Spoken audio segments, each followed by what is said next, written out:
बिस्मिल्लाहिर्रहमानिर्रहीम। अस्सलाम वालेकुम यूट्यूब फैमिली, कैसे हैं आप सब। उम्मीद करती हूँ आप सब ठीक ठाक होंगे, क्या खैरियत से होंगे।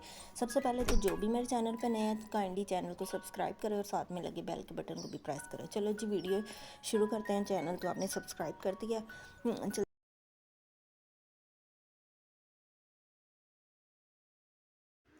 फातिमा जना एक पाकिस्तानी सियासतदान और पाकिस्तान के बानी मोहम्मद अली जना की छोटी बहन थी। वो ख़वातीन के हकूक़ की एक मजबूत वकील थी और तहरीक पाकिस्तान में कलीदी किरदार अदा किया। फातिमा जना के बारे में कुछ दिलचस्प हक़ाइक़ ये हैं।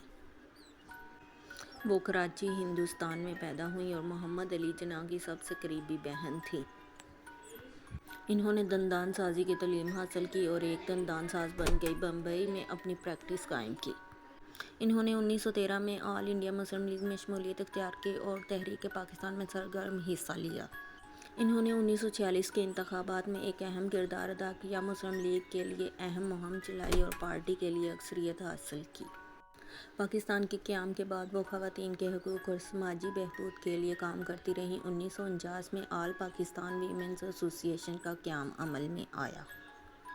वो 1965 में अयूब खान के ख़िलाफ़ सदर के लिए इंतखाब लड़ीं, लेकिन इंतखाबी जोड़ तोड़ की वजह से हार गईं।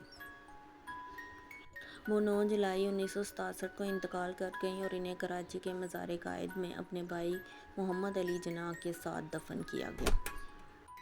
मादरे मिल्लत मोहतरमा फातिमा जना वो एक पाकिस्तानी सियासतदान और एक रियासती खातून थी जिन्होंने मुल्क की आज़ादी की जदोजहद में अहम किरदार अदा किया।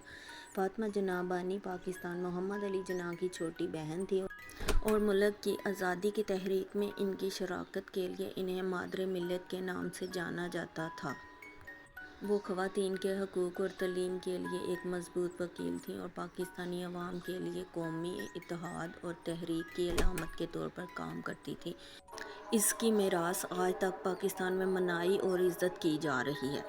फातिमा जना पाकिस्तानी सियासत की एक अहम शख्सियत और ख़वातीन को बाइख्तियार बनाने की चैम्पियन थी।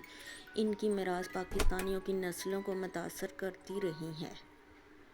तो जी दोस्तों, आज के लिए इतना। मैं उम्मीद करती हूँ आपको ये वीडियो पसंद आई होगी। प्लीज़ चैनल को सब्सक्राइब करें और कमेंट सेक्शन में अपनी राय का इज़हार दीजिए और चैनल सब्सक्राइब करें, बेल आइकन को प्रेस करें। ओके, अल्लाह हाफिज़।